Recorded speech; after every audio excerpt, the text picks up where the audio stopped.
आरंभ हो गया है कोर्ट रूम ड्रामा। क्या है ना कि ससुराल वालों को कोर्ट तक पहुंचा दिया है मायके वालों ने। ऑफ कोर्स, क्योंकि आपने दहेज मांगा था तो आपकी हरकतें ऐसी थी। अब पॉइंट ये है कि प्रूव करना है कि आखिरकार वेदर यू आर गिल्टी और नॉट गिल्टी।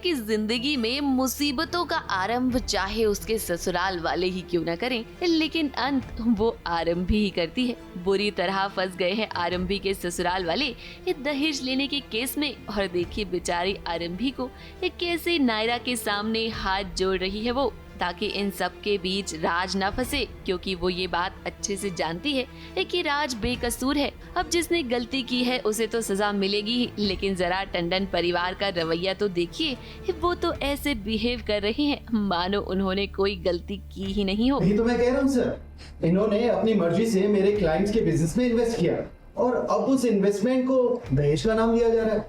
समझ नहीं आ रहा सर। मुझे तो लगता है नायरा जी रिश्ता करना ही नहीं चाहती थी। अगर उन्हें रिश्ता नहीं करना था तो वो अपने परिवार वालों से बात करती।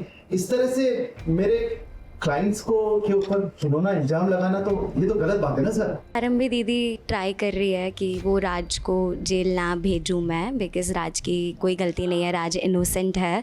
तो आरंभी दीदी वही बोल रही है कि बाकी तुम्हें मेरे मॉम डैड विश्वास के साथ जो भी करना है करो, बट राज इनोसेंट है, उसके साथ ऐसा मत करो, उसको जेल मत भेजो, उसका करियर ख़राब हो जाएगा। बट नायरा नहीं मान रही है।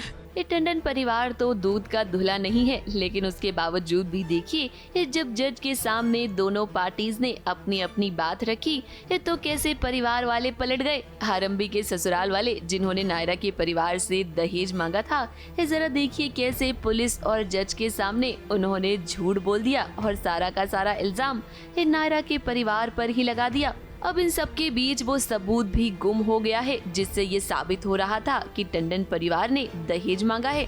जी हाँ, जिस वीडियो में दहेज की बात हुई थी वो वीडियो अब फोन में है ही नहीं। ऐसे में अब ये साबित ही नहीं हो सकता कि टंडन परिवार ने कुछ गलत किया है। इंस्पेक्टर साहब ने भी आपसे कहा, एक वीडियो था, हम सब ने देखा है। उस वीडियो में प्रूव होता है कि इन लोगों ने कोई इन्वेस्टमेंट के नाम पे पैसे नहीं मांगे हैं, दहेज दिया है। ये डिम्पल जी और सुनील टंडन ने। इनफैक्ट एक कांस्टेबल भी है, उसने किसी इंसान को देखा जो हुडी पहन के सबूत चुरा के भाग गया। आप श्योर वही होगा जो लोगों की मदद कर रहा है। नायरा तो नहीं मान रही है, नायरा को टंडन्स को जेल में भेजना ही है, बट अभी एविडेंस चोरी हो गया है, पता नहीं किसने कर लिया है चोरी। तो नायरा बहुत ही सैड और डिसअपॉइंटेड है कि अब टंडन्स जेल नहीं जाएंगे तो इतना सब कुछ करने का कोई फ़ायदा ही नहीं निकलेगा। अभी तक हमको भी नहीं पता कि एविडेंस किसने चुराया है, क्यों चुराया है और क्यों इनकी हेल्प कर रहा है। अब ये बात तो हम पहले से ही जानते थे कि इस सारे ड्रामे का कोई नतीजा नहीं निकलेगा। आखिर में टंडन परिवार बच ही जाएगा और देखिए ना वही हुआ। वैसे इन सब के बीच एक अच्छी बात ये हुई है कि नायरा की आंखें खुल गई हैं। तो अब सवाल ये उठता है कि क्या इतना सब होने के बावजूद भी वो राज से शादी करेगी या नहीं। मुंबई से कैमरामैन प्रकाश पाटिल के साथ एबीपी न्यूज रिपोर्ट।